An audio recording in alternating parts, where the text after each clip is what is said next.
It was the night before Christmas, and all through the town, tights and fights were truly abound. Pinfalls, submissions, they were all a hit. It always starts the day before Christmas, for it is the season of giving, a time of gifts. Or in this case, some random schmuck's time to book Santa for kicks. So he sat in his bedroom, questioning his wits, wondering how this dumb decided to book Santa on Christmas. The answer wasn't easy, nor was it clear. The man eats milk and cookies. What else was there for people to cheer? What would there be for Santa during a wrestling career? High spots and super kicks wouldn't be featured in his repertoire for the year. So Connor fought long and hard, knowing that he couldn't quit, for he made too many promises on Twitter that he had to reminisce. But then, as the stars came out, an epiphany appeared, Connor quickly realized, it's a booking video about Santa. Who the cares?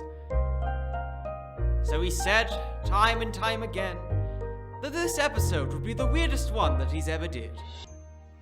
Did that make grammatical sense? Absolutely not. But this is a wrestling video. Is that what you expect every day or not? So let's all sit back and enjoy the Christmas cheer. For I somehow figure out how to book Santa this Christmas year. Jesus Christ help me. On this week's episode of the Wrestling with Fiction podcast, we'll be discussing, he knows when you're sleeping, he knows when you're awake, it's Santa! What on earth could he do in a wrestling ring? Could he potentially win a world title? And are we actually seriously doing this?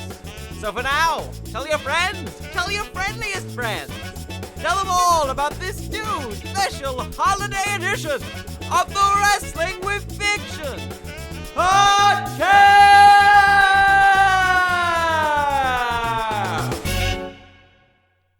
Ladies, gentlemen, and ladies, gentlemen, we're actually doing this.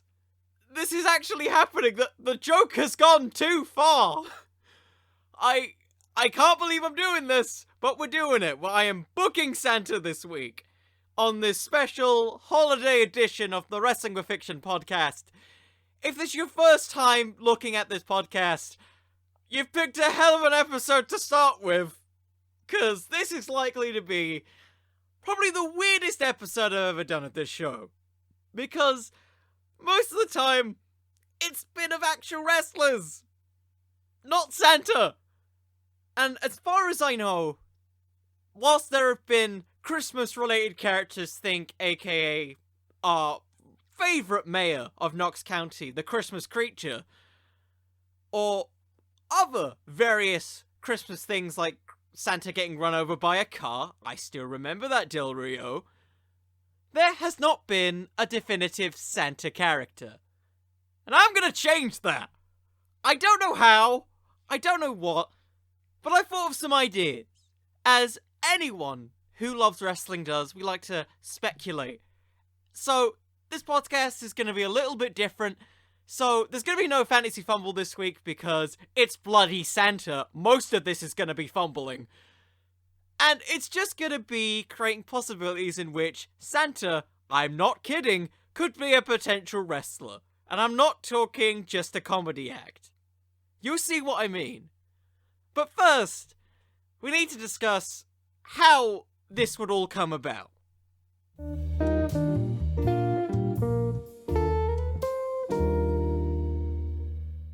So a couple prerequisites with this first. This is Santa, first of all, so all promotions are acceptable for this random selection of character storylines that I'm going to be implementing here. Why, you may ask? This is a character who, in myth, can travel across the entire world in one night and drop down presents. That is something mythical that you can put into any wrestling promotion. That is perfectly fine. Second of all, we needed to define who Santa is. And I'm not just talking about the fact that he is a man that knows when you're sleeping, knows when you're awake, and also wears a lot of red. We need to get down, because this is a whole character we're talking about, his goals, his obstacles, his actions, his tactics, and his stakes. Otherwise known as GOATs. Which is basically my all-around system of how we're going to be creating Santa for this week's episode here. So, some of the basic things that I've thought of with the Santa character is, how can you present this on television and make it convincing? And first of all, that's already incredibly easy because he's goddamn Santa. Anyone under a rock knows who Santa is. He's a guy who, by many myths and legends for children across many generations, has been a man to spread cheer and joy through the gifts of presents and just good old kindness, bringing the families together. That's the basics of Santa, but the goal of Santa is to make these millions and trillions of people happy and nice, and doing that through the magic of gifts and holiday spirit. I think you all know the basics of Santa. Now, the obstacles are where it gets interesting for this man. If you think about it, wrestling is defined by bad guys, heels, many people who question the ideologies of many face wrestlers and cause them to turn. Santa, potentially no exception. They could potentially question, oh, if he's such a good guy, why didn't this happen? All the classic heel stuff. His actions, of course. He is wrestling. Why would he wrestle? Think about it. Santa is a pop culture icon in many ways. He's on the face of Coca-Cola. He's been on multiple product placements. He constantly probably gets a bunch of royalty checks from multiple bits of clothing and items. He's basically a media juggernaut. And wrestling, whether you like it or not, does still have a huge chunk in ratings, even with the decline of television ratings. Raw still gets about over 1 million views, AEW and NXT collectively get about 1.5, and SmackDown still averages about 2 million views across 2 hours. Why would Santa, as a character, not want to be involved with that to spread his own Christmas cheer? So now, we have a reason why Santa would be there. Tactics. Well, he is Santa. I imagine he's incredibly athletic despite his appearance. Because let's face it, we watch wrestling. You don't judge a book by its cover. I estimate that Santa is probably a lot more athletic than people realize. And so I feel his gear, and his potential in-ring appearances, because we are booking Santa in wrestling matches, can reflect this. So I'm thinking he wears his traditional sort of like Santa undergarments, those like long pants. He kind of has I don't know, I think of like a wife beater that he has to wear over his big like fluffy Santa coat. Just because he's gonna be in a wrestling ring, it's gonna be very hot. There has to be some sort of logic with Santa that he might have to take it off. Because, you know what? Yes, Santa is wrestling. We don't want another IRS situation where he's just sweating out of his t-shirt. Now, the stakes. What are the stakes of Santa getting into a wrestling ring? And, personally for me, it's the reputation that he spreads. He's very much, like, if we're taking it into wrestling terms, he is the biggest babyface you could potentially have at the beginning of his career. He is pretty much the face of Christmas. Children around the world don't want to see Santa get beat up by MJF. So, by proxy, he's got a lot of stakes into each of his matches, because if he loses, he's basically saying that Santa is not tough. And that nice guys sometimes finish last. So, that's kind of the basics of what I'm looking at. If you want to get a good idea of who I think Santa is as a wrestler, I think in terms of references, considering he's quite a big, bulky guy, I think you could probably compare him to someone like Willie Mack. That's a good example. Like a mixture between Willie Mack and... You know what? Tomohiro Ishii. Like, kind of a big, bulky guy who can move around quite well in the ring. I'm thinking a little bit more of a Haas.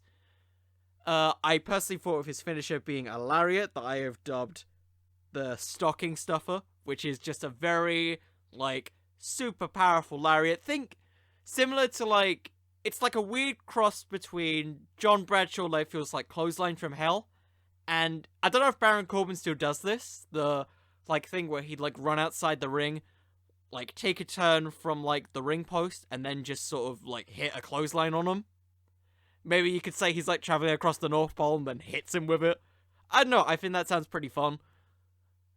So yeah, that's kind of the basics of what we're looking at. So to summarize, Santa's goal is to help and be nice to children everywhere, be a positive influence among the world. His obstacles are, of course, wrestlers challenging his ideology and blocking his ability to fulfill his duties, like, you know, helping put presents down the tree. His actions would be, of course, wrestling, and also helping out children in the crowds. And his stakes? Well, his goodwill reputation.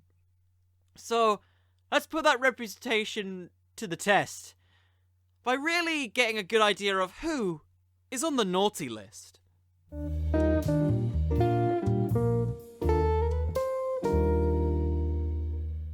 Chris Jericho. Now, you might be wondering, why Chris Jericho? Well, he does have a certain list, doesn't he? I'm not talking about the list of Jericho. I'm talking about the lexicon of Le Champion. A list that, for many, doesn't really mean anything. It's a list sort of listing people who Jericho deems as bad. Some would say naughty. Kind of like somebody else's similar list. So, the basis of this story is that Santa he's kind of behind on his whole giving out gifts to people. So he's arrived on AEW specifically to spread the joy and spread the cheer.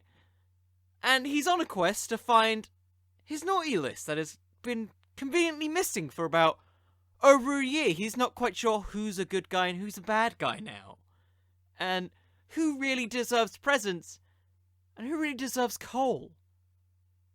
Well, until he meets Chris Jericho, who, in a typical Chris Jericho style, says that, you know, this ain't your list, this is mine, it's lexicon of Le Champion. And because, in case you haven't noticed, AEW's never really revealed the front of that list. And what does it say at the front of it? It's Santa's naughty list. Jericho, in storyline, has stolen Santa's naughty list. And he is currently on the run from Santa as he tries to reclaim his list that was rightfully stolen from him. So of course, over the coming weeks, we have sort of Santa make his AEW debut, because this is all just a little bit before Christmas, I'd say about a month before. And, you know, he's having these matches with, you know, just sort of people who have been associated with the inner circle. So say, like, Peter Avalon, who tried to join during the whole, like, thing when MJF was trying to join. Maybe you also want Sammy Guevara in there, just to kind of give it a little bit of credibility. Also, just to have him take a huge bump from Santa's lariat, which would be freaking awesome. And if you want, have him be in this kind of a tag team match against Santana and Ortiz, where who the hell would not want to team up with Santa? He is Santa. I'm sure a bunch of the babyfaces would just want to join him because he's Santa himself. And you do that, and then once the match ends, there's this Titantron. It's a pre-recorded thing where Santa, North Pole, has been nearly completely destroyed. The inner circle has invaded the North Pole. And I know what you're thinking. Why is Santana and Ortiz here and not the rest of the group? keep in mind, MJF and Wardlow have joined the group, so they've still got a massive faction. So, it's all recorded by Sammy Guevara on his phone, back when he used to do the whole phone gimmick. And you just see these pile of elves just knocked out on the floor. You have this whole collection of Christmas ornaments and presents completely destroyed. And then they get to a bedroom where Mrs. Claus has been knocked out by the Judas effect of Chris Jericho. And to add salt into the wound, he puts Santa on the naughty list and says, "I celebrate Hanukkah." And I know he doesn't really celebrate Hanukkah, but you get the point. So you build this serious feud that Santa's trying to do his job, and he's being invaded by Chris Jericho and his inner circle that are essentially hijacking Christmas because they didn't get what they want. And in Jericho's case, it's a rematch for the AEW World Heavyweight Championship, a title match that he never got against Jon Moxley. And quite frankly, he believes he's in line for because he has a pinfall victory over Kenny Omega. One of the very few who've had a pinfall victory over Kenny Omega. And so, over the next week, it is a triple threat AEW World title match. And it does not involve Santa, in case you were wondering. It's Kenny Omega, Chris Jericho, and Hangman Page. The first 3 people who were vying for the AEW World Heavyweight Championship. All in the same ring, having a competitive match. And Jericho looks like he's on the pinnacle of winning. He is about to pin Hangman Page, a man who he knows he's beaten before, until some music plays. And presents are being passed from person to person. And Santa is not effing around. He comes in after giving presents to people in the crowd, and he breaks up the pinfall. Because this is no DQ in a triple threat match, I believe still. I'm not sure. And blocks it. It's all completely stunned. Jericho's one thing that he wanted for Christmas, thwarted by the creator of Christmas himself. And in this, we build to a very special Christmas event of AEW.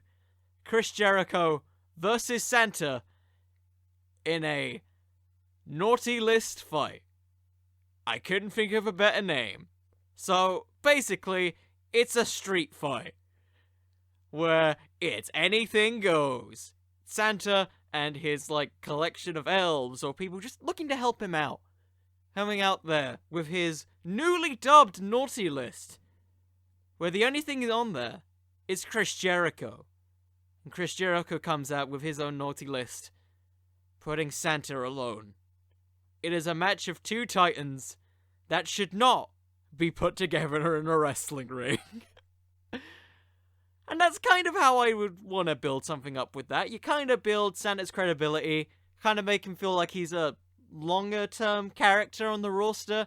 Really sort of emphasize his goodness as a character in this type of circumstance. His goal of being good to children kind of thwarted because he can't really tell the difference between naughty and nice because of Jericho. And Chris Jericho, he's just kind of being a douche, isn't he? Which Jericho's really kind of been missing lately with the whole Inner Circle. And don't get me wrong, I love the Inner Circle. But I feel that sometimes their brand of promos can go a little too far into kind of babyface territory, because they're all so likable with their own sort of comedic traits, especially with all the new Jericho video packages we've been getting that have been almost homages to films like Hangover, the other ones that I can't really think of off the top of my head because this is a podcast, but they've all been kind of with this almost comedic spin that kind of makes him seem like a more of a redeemable character.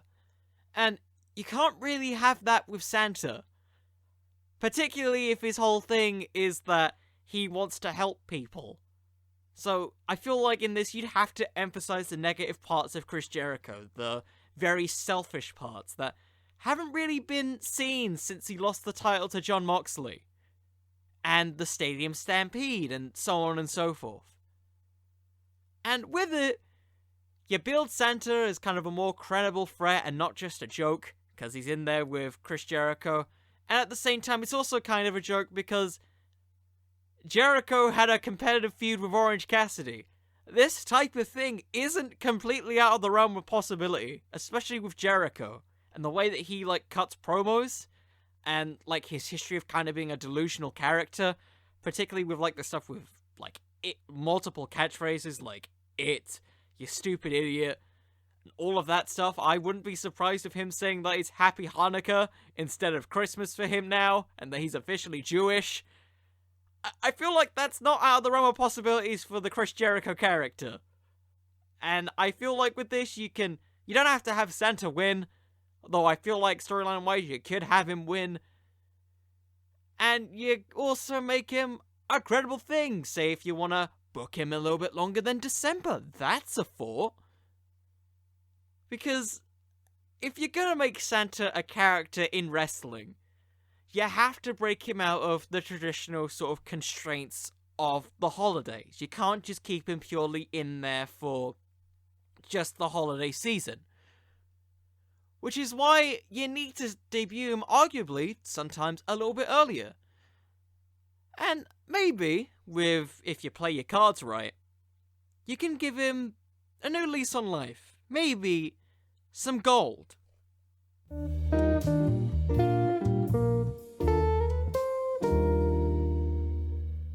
FTR. For the tag titles. I'm serious. I swear I'm serious. Now I know what you're thinking. Connor, this makes no sense.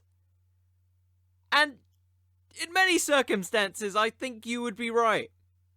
First of all, this is an entire podcast based around Santa. And wrestling. And Santa having feuds. Most of this would not make sense. But I think you can make an exception for this type of match that I'll be alluding to now. So, the reason why I'm putting FTR specifically as tag team champions is because I personally think they're going to beat the Young Bucks for the tag titles, and you kind of need a heel for what I'm talking about here. So, in this scenario, Santa debuts 2 months earlier.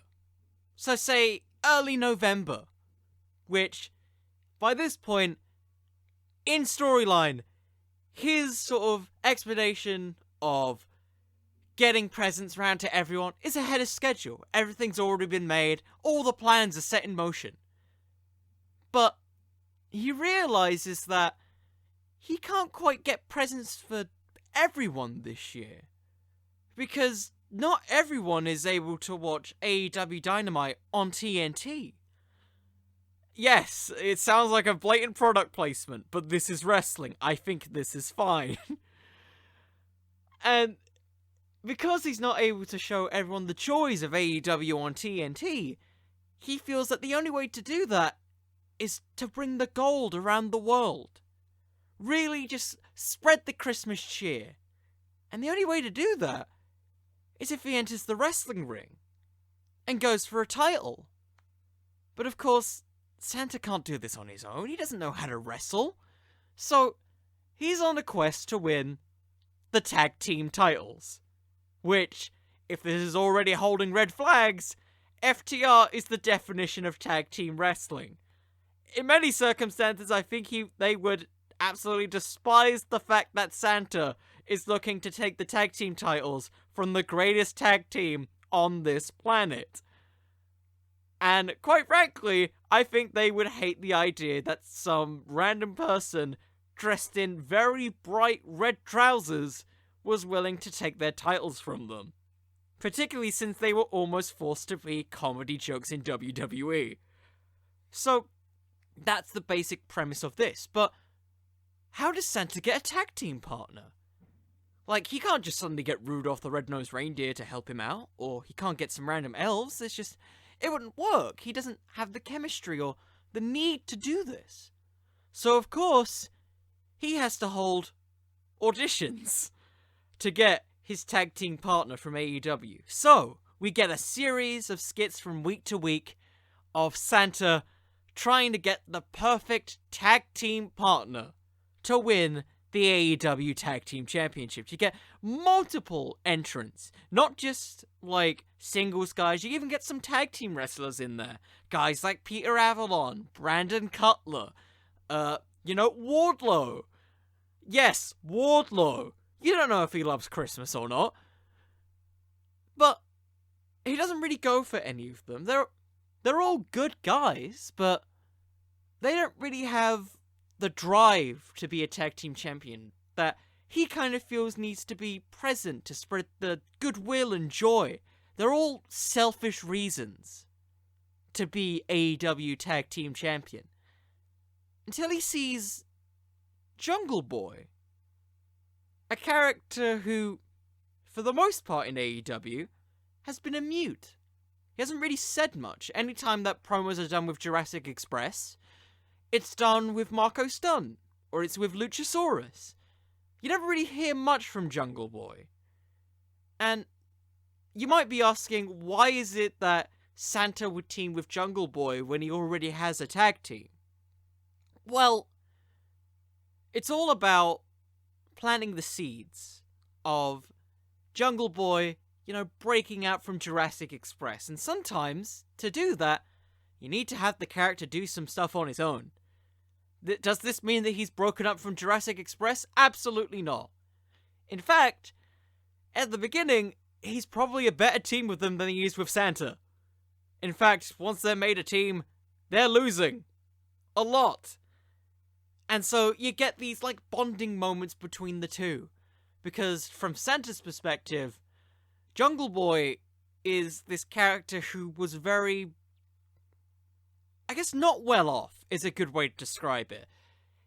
If you guys do or don't know, based off Jim Ross's commentary, he's constantly referred to as Jungle Boy Jack Perry, the son of Luke Perry, a big wrestling fan who, from many people's perspective, was just a diehard fan who just wanted to see Jungle Boy win the gold. He was constantly, backstage during indie shows, there to support his son, and he was all supportive of him, eventually, getting a shot in AEW.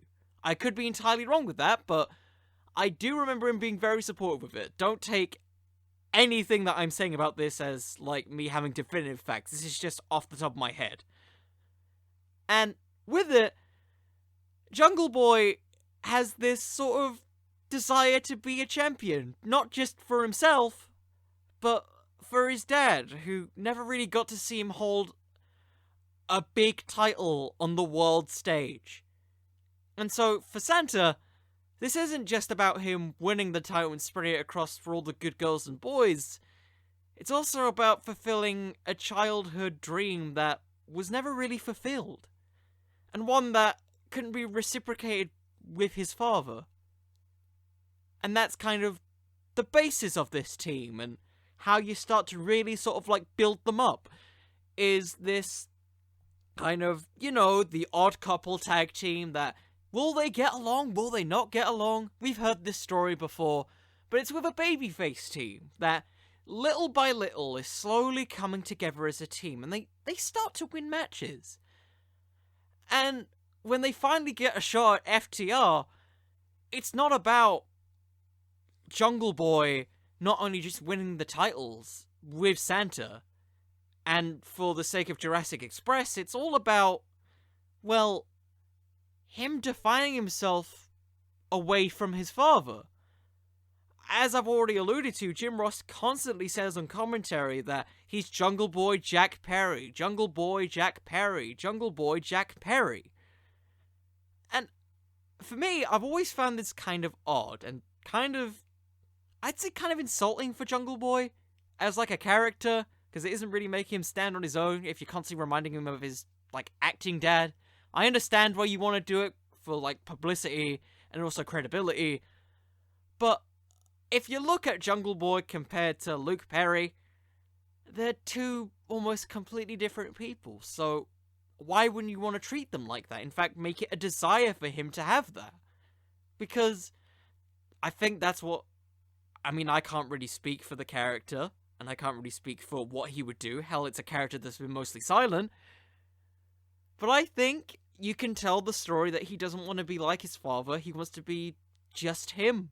Just be Jungle Boy, because that's what he thinks his dad would want him to be. And then you got this very cool potential payoff of them winning the tag team titles. And really making this very fun, even just sort of happy, emotional moment. Where Santa wins a tag team title and spreads it across the entire world. And, Jungle Boy, he finally wins a title. Something that's kind of been building up over the past year or so. Especially with him kind of being treated like an anti-MJF. Kind of a guy who's slowly been building up resilience but hasn't really been winning a lot. Finally giving him a big win is what I think is really what's necessary for this type of story. And if you want at the end, you can kind of do two options with it. You can either keep Santa there and have them be a tag team, or you essentially just put it on the Jurassic Express again, because Jungle Boy needs a partner. It's not out of the realm of possibility, and you still keep the prestige because Jurassic Express is a damn good tag team. And in addition to that, you can the Jurassic rule. Pretty much the Freebird rule, but for the Jurassic Express. Because I don't know if they're going to bring it a 6-man title. Who really knows? Yeah, that's kind of the basis of it. I know it isn't really a traditional feud for like FTR and their technical prowess. And it kind of has parallels to Hawkins and Ryder at WrestleMania. But I think it would work. Especially if you tell the story of FTR kind of breaking their values a little bit more, not being as precise because they don't take Santa seriously. I mean, who would? And then you build this maybe like lucky win, where they win the tag titles, and maybe you want them to lose it the next week or so, or in a couple weeks, or not. I think for this type of idea, it's more about building a moment, which is very much what Christmas is all kind of about. If you think about it, it's one big moment that you spend with your family and friends. And I feel like that's kind of the core of this type of story, is this underdog duo fulfilling almost the impossible. Some might say, a Christmas miracle. And so let's get on to the next one. And I'm gonna guarantee it may not make a lot of money. Well, it might be a rainmaker.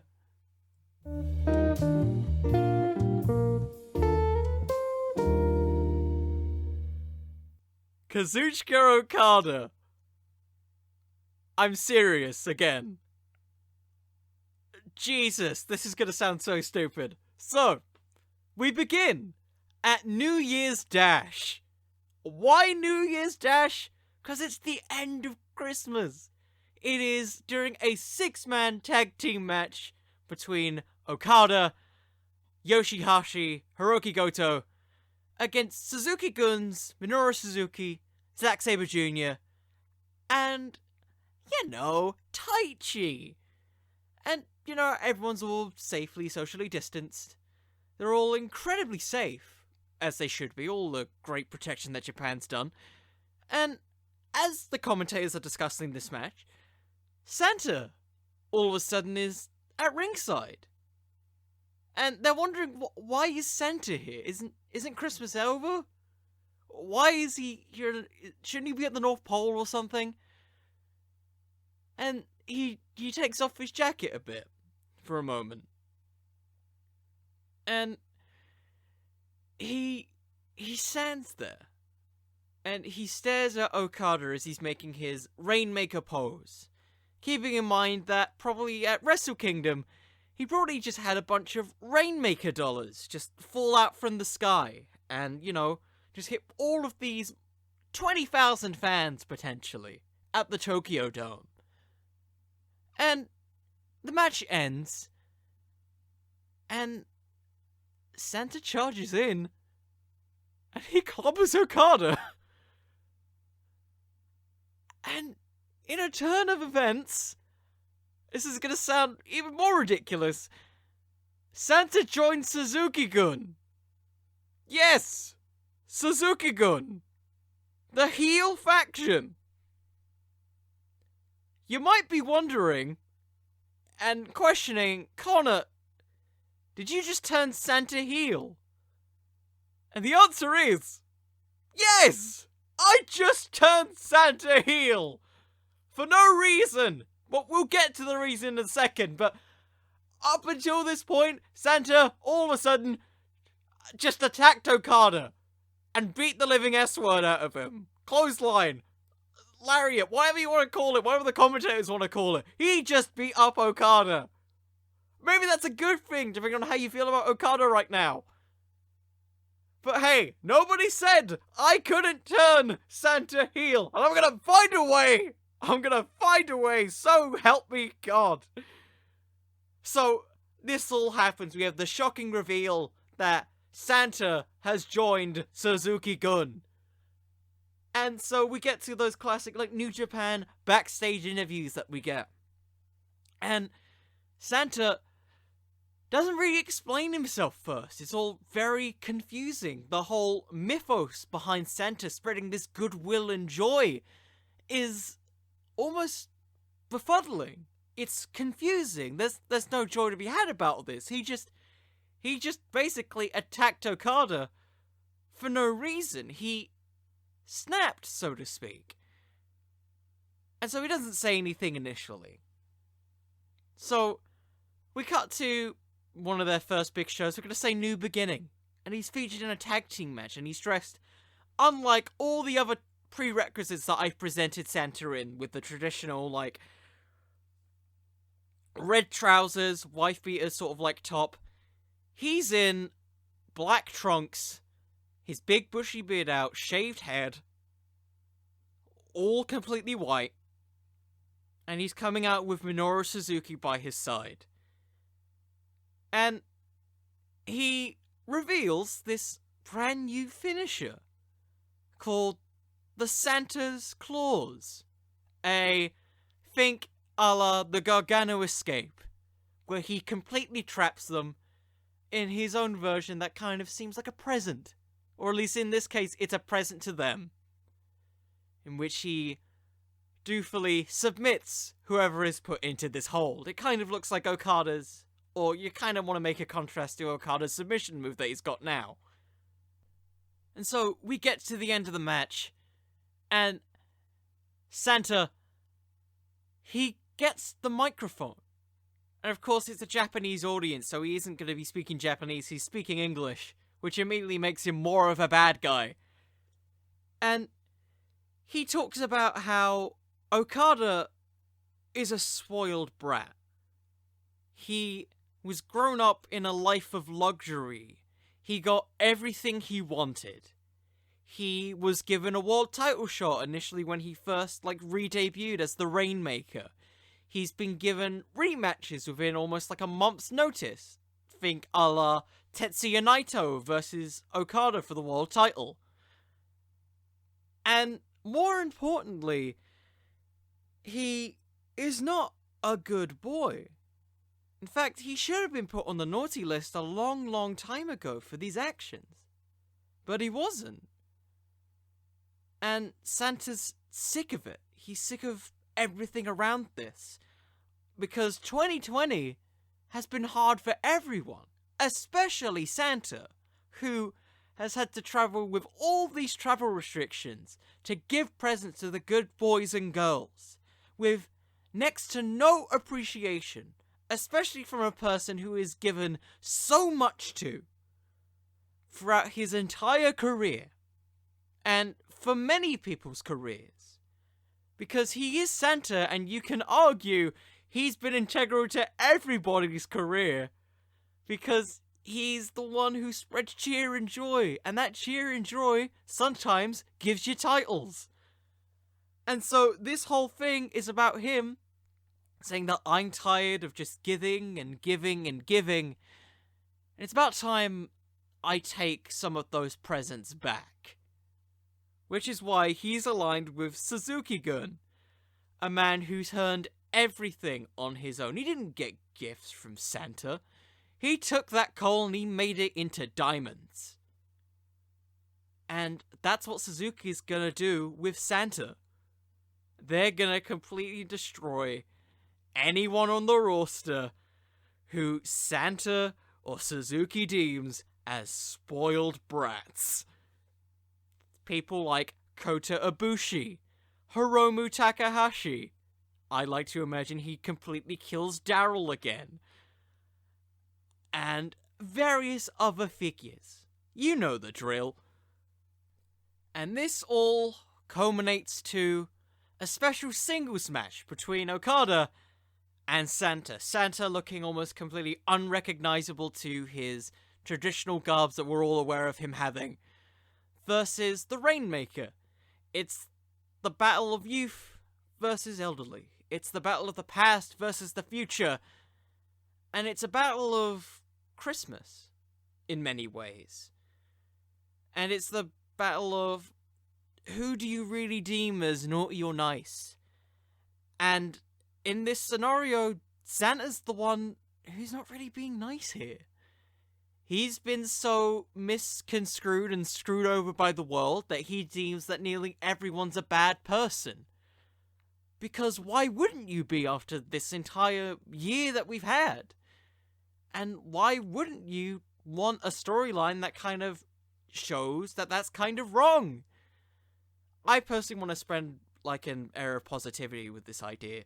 I know it kind of sounds incredibly negative to turn Santa heel, but the outcome of this, I believe, is that by having Okada beat him, you can kind of see in his own eyes the error of his ways, that he, in order to get to this point and level, had to take away things that spread so much joy to characters, like Daryl for Hiromu Takahashi, maybe Korobushi's chance to see Kenny Omega by brutally attacking him.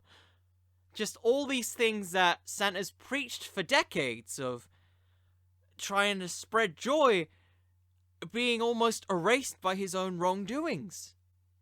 And in turn, hell, maybe Suzuki comes out again, and he beats up Okada, and Santa says no, and fights back.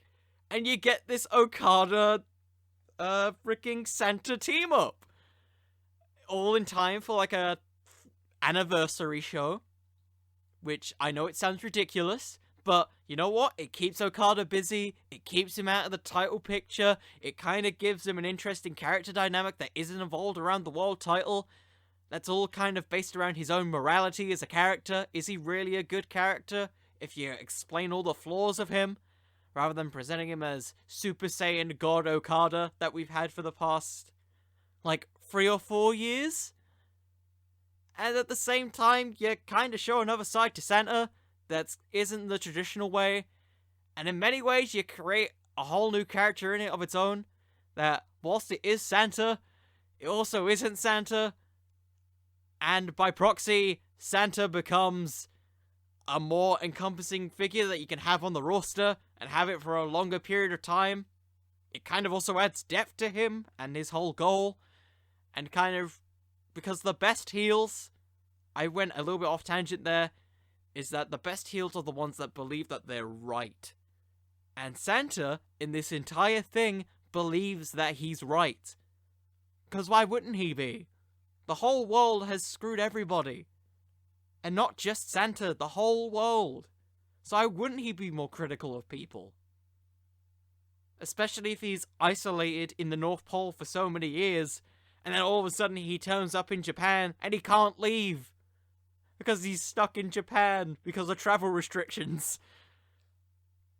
Just a bunch of logic holes that I feel could work.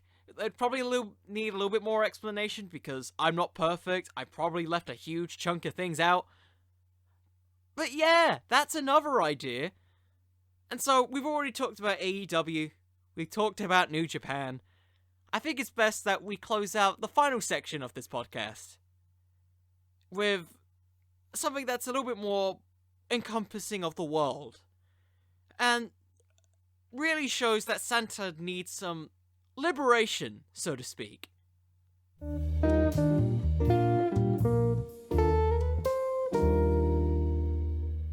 Sami Zayn.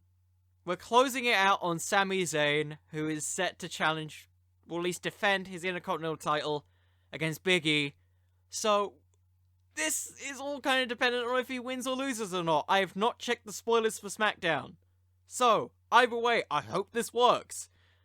So, we've already talked about the possibility of Santa turning heel. We've already talked about the idea of spreading a positive message in the meaning of Christmas through Jungle Boy. And we've also had this kind of blood feud between him and Chris Jericho. But this is more of a story about his character, through the spreading of cheer, losing confidence. And like many of these scenarios that I've presented, this ain't a one-time thing with Santa. Santa in this scenario debuts in July, halfway through the year. And he's noticeably different to how we've perceived Santa as this big sort of jolly lad. He's a little bit more down on his luck. He's sort of brooding. His beard is sort of more neatly trimmed. His sort of overall Christmas ensemble is a little more slimmer. And he's just generally tired. He's exhausted. And Charlie Caruso goes up to him and asks, just, what's up? Why aren't you supposed to be delivering presents? It's July. Shouldn't you be getting ready for Christmas? And Santa says he can't do it. He can't do this anymore. He's been doing this for so many years that he doesn't know what to do with himself. So he's came to the WWE to find himself again. And so for a brief time, he goes under the name Saint Nick, and he debuts in the WWE as this sort of plucky, elderly veteran trying to sort of get his new lease on life. And throughout this journey, as is expected, he loses a ton. He loses to the likes of Big E, Shinsuke Nakamura, Cesaro, Baron Corbin. Just think every heel on the roster. And then he loses to Sami Zayn.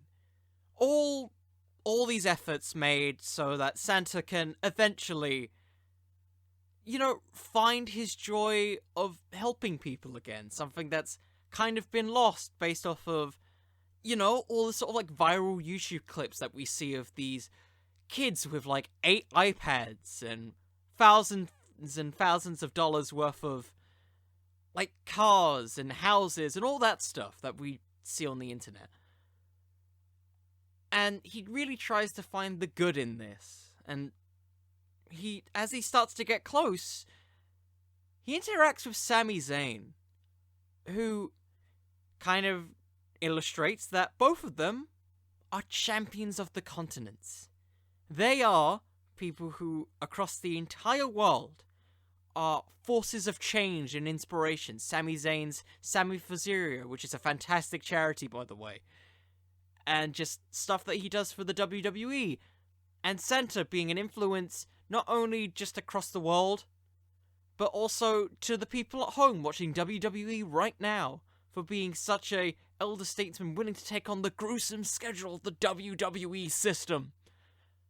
And so Sami Zayn tries to influence him to be his advisor in his own liberation, so to speak.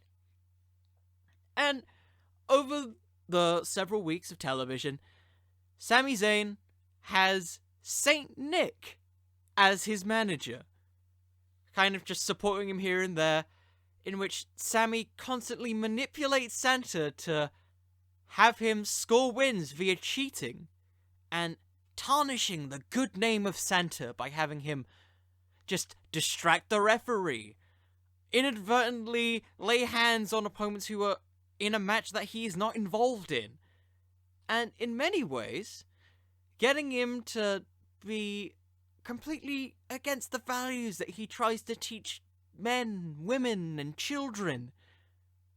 And it brings him into this deeper downward spiral of, is he really good enough to be Santa if he's resorting to these measures? And Sami Zayn doesn't really deny it. In fact, he kind of encourages it, kind of saying, well, you may not be good enough for them, but you're good enough for me. And it's kind of Sami Zayn playing these mind games of, hey, you should be with me and nobody else. Which, for many people, is incredibly selfish and entitled. But Santa doesn't notice it, because he's too down on his luck. His whole ideology of how people should be is being tested by, of all people, wrestlers and Sami Zayn. So this all sort of builds to the eventual Intercontinental title match that we have currently right now. Big E versus Sami Zayn. And yeah, Big E wins. Big E wins. And Sami Zayn just completely snaps at Santa. Or should I say Saint Nick at this point. Just completely berating him. Saying that he was useless at being Santa. You didn't bring joy to anyone, and you have never brought joy to me. I am the true gift to this world. I am the true liberator that shall bring this world into a new, happy, and joyful age. And then Santa snaps, and he attacks Sami Zayn. And then that's the start of this big money feud. Santa, now calling himself Santa, facing Sami Zayn. And of course, Santa hasn't had any big wins at this point.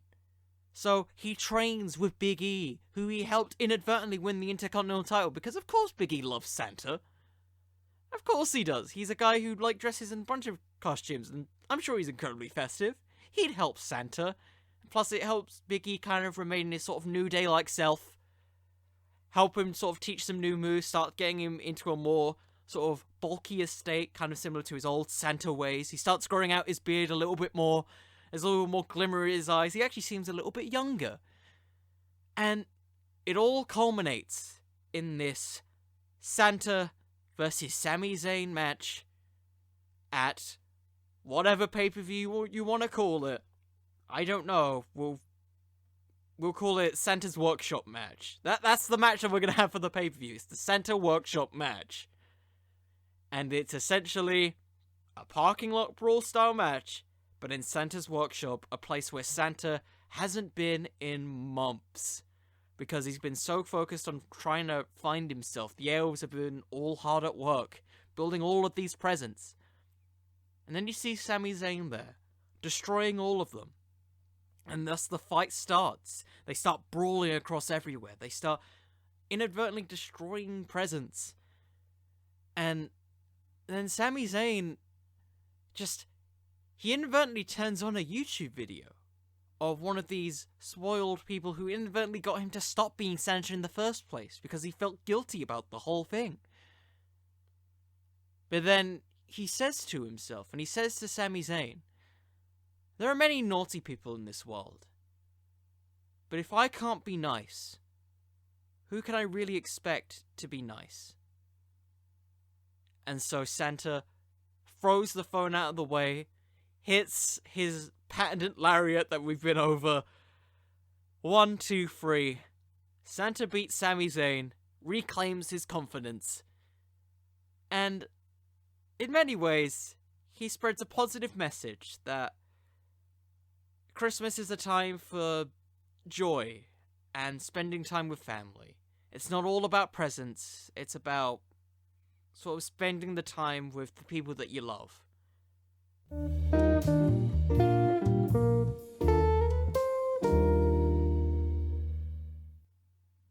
Wow.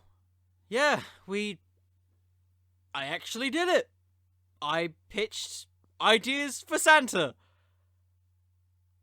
I don't know if this is actually going to be seen by people or not. If it is, hell yeah.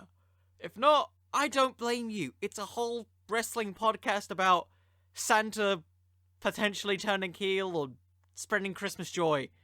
It's a very seasonal thing. And with that said, I just want to say thank you to everyone who has listened to this podcast over the past year or so that this has started. Like, I started this back in August and I never really thought it would get to this point. it still, like, blows my mind that the growth with this thing since August, and I wouldn't be able to spread this type of joy, potentially, if it wasn't for you guys who took the time to listen to this. So, from the bottom of my heart, I want to say thank you so much. Generally, this is one of the best things that I think I've done generally in my life at sort of the age of 22, and I'm so grateful to be able to do this. So I just want to say thank you to every single one of you who have been listening to this, whether you're new or you're old, and I hope all of you have a lovely day and enjoy the holiday season. I know times are tough right now for everyone, and the only advice I can really give is to stay positive. I know this thing is difficult for everybody, but it doesn't mean that it's going to last forever. And I think that's something that we need to really keep in mind, is that there's light at the end of the tunnel. And so, I hope all of you have a bloody amazing Christmas. The best Christmas of all the Christmases.